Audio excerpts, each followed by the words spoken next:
Hoy te voy a platicar de la pelea entre policías en Acapulco, de la operación de El Bronco y del ataque en contra de un influencer en Culiacán, Sinaloa. Bienvenidos al Caporal del 20 de mayo. Comenzamos.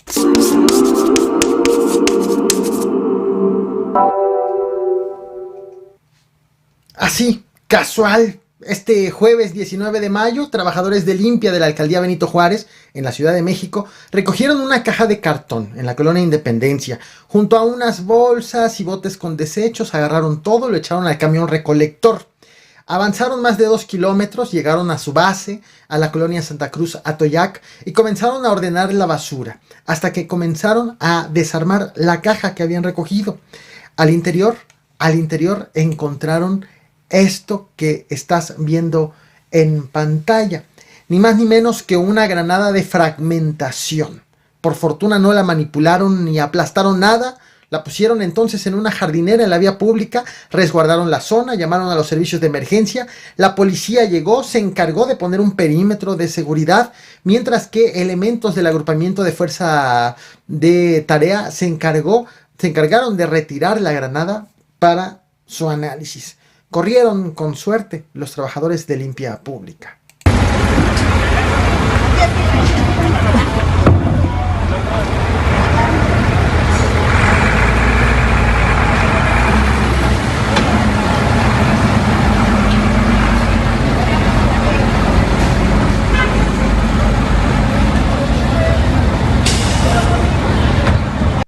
En plena conferencia matutina y frente al presidente de la República, el gobernador de Sonora, el morenista Alfonso Durazo, pidió al secretario de la Defensa Nacional, Luis Crescencio Sandoval, que se analicen las leyes para que las armas decomisadas a grupos delictivos en Navojoa sean donadas a los policías municipales. Para justificar esta petición, el gobernador hizo alusión a un decomiso histórico de arsenal, del cual te platiqué en este video que estás viendo en pantalla. Te traje este tema a este canal el pasado 3 de marzo. Te dejo el link de ese video en la descripción por si quieres los detalles de ese aseguramiento. Ahora bien, esto fue lo que dijo al secretario. Te comparto lo dicho por el gobernador, pero también te comparto la respuesta del titular de la Secretaría de la Defensa Nacional.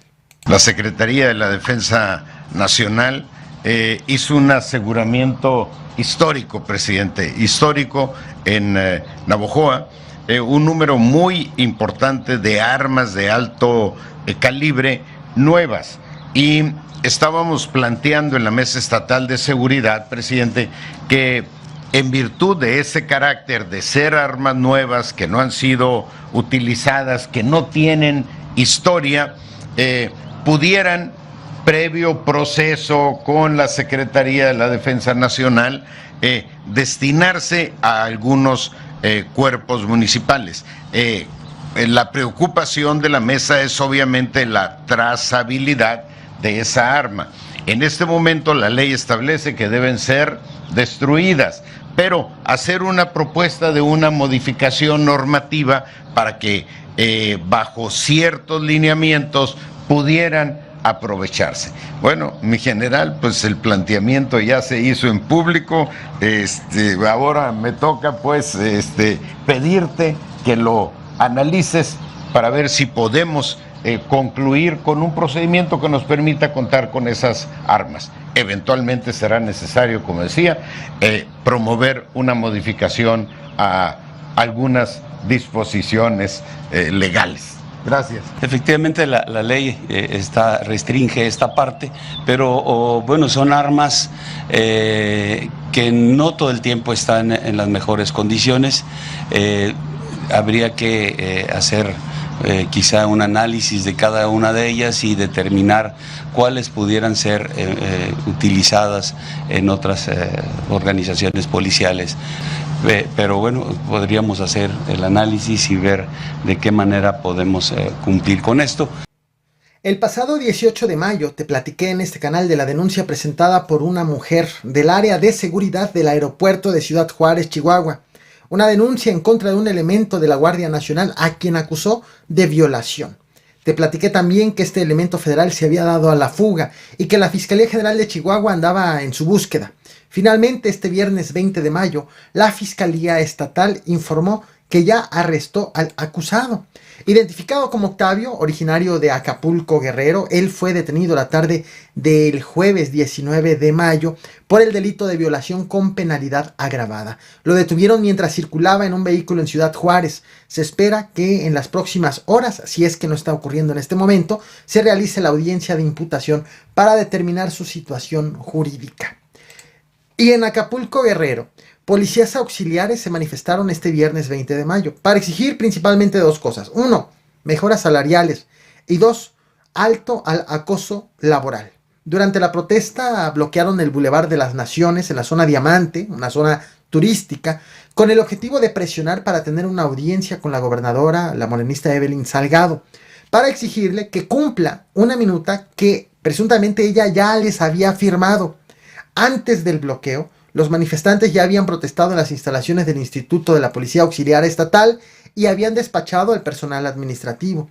Para las 11 de la mañana, cuando estaban bloqueando el Boulevard de las Naciones, al lugar llegaron policías estatales antimotines y desalojaron a los policías auxiliares, también estatales. Acto seguido, Acapulco, un municipio turístico azotado fuertemente por la inseguridad, ofreció a sus ciudadanos un escenario de policías contra policías, que acabó con el desalojo de los manifestantes.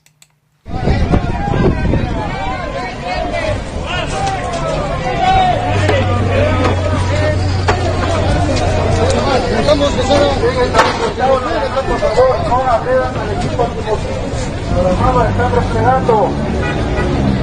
los agredan, desplieguense a un costado nada más, por favor.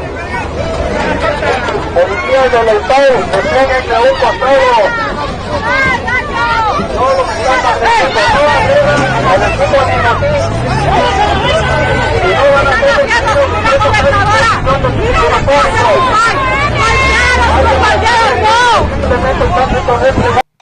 ¿Y cómo le fue a Jaime Rodríguez, el Bronco, en su operación?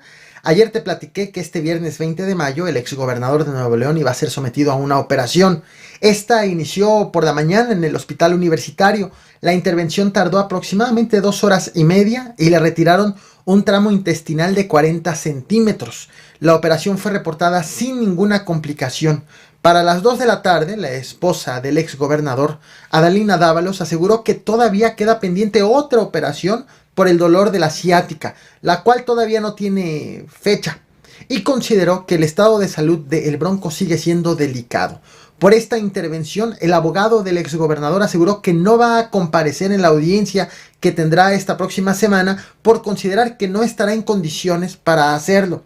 Por ahora, la salud del Bronco le ha servido para llevar su proceso fuera de prisión, para llevarlo al menos en el hospital. Lo que ves en pantalla en este momento es el tuit emitido desde la cuenta oficial del exgobernador anunciando su ingreso al quirófano.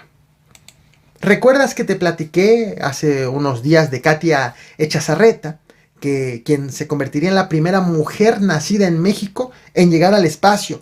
Y por tener también la nacionalidad estadounidense, se iba a convertir en la estadounidense más joven en llegar al espacio, con apenas 26 años de edad.